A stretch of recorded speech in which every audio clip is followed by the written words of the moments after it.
Welcome to another episode of Millennial Investing Explained. Here's today's question. For an emergency fund, how much should someone be targeting to save in that account? That's a good question. So it kind of ranges anywhere between, I'd say, 3 and 12 months of living expenses. And living expenses, you have to be really clear, are like the type of living expenses you would have if you couldn't work. So if you just took all the expenses you have on average every month and multiplied that by 6, that's 6 months living expenses in many ways. But if there's some reason you were out of work for 6 months, a lot of those expenses wouldn't exist. So you're looking at more like rent and utilities and food and insurance, gas, that type of thing. I would say that the more job security you have, the less of an emergency fund you need. So I think I certainly was shaped a lot by the fact that I came out of school during the Great Recession. I was very fortunate to have a job all throughout, particularly in finance, where a lot of people were losing their jobs. But I do think that it did sway that I aim for having 12 months expenses in my personal emergency fund, despite the fact that I feel like I have a high amount of job security.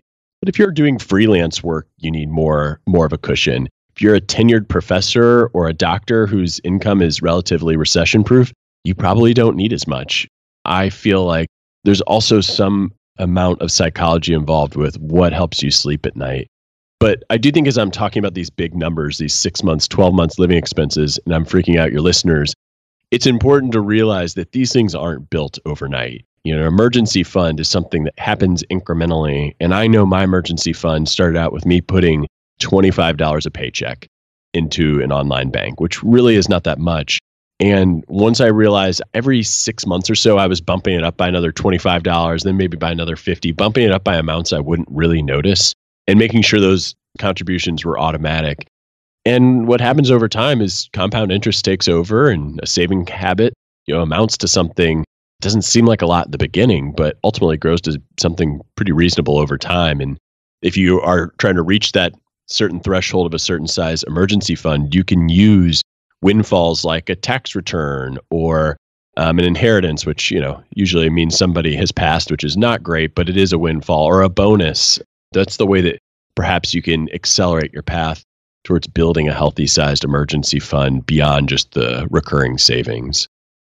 Yeah, that's exactly what I was going to say about it seeming daunting. When you talk about 6 to 12 months, that might be a lot of money depending on how much you have in expenses. So that could definitely seem daunting to a lot of people. So as you said, keep in mind that it can be built over time. It's not like you have to do it all overnight. And the other thing is, to even get started on this, you need to know what you're spending. Some sort of budget. You need to know what's coming in, what's going out every month. So like you mentioned, Mint, I personally use Mint for my own. So in order to know and develop an emergency fund, you need to know what you're spending. So I would start there and then build your emergency fund from there.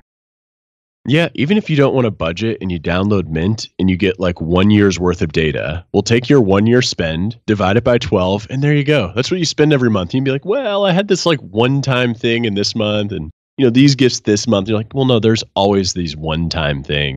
So like what you spend is what you spend. The clients who come in here, I feel like they always underestimate their spending and they're always a little surprised at how high it is and a little embarrassed. And it's like, there's nothing to be embarrassed about.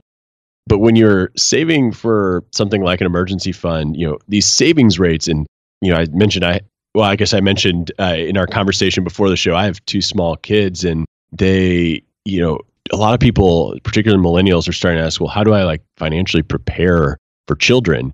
And the answer is you don't, but a good savings rate helps because if you're saving a lot of money and you have children, well, then you just decrease your savings rate and you don't lose your lifestyle in the process. And so I think these habits, the sooner you get into them, the easier these other big expenses that are coming down the pike will be to absorb.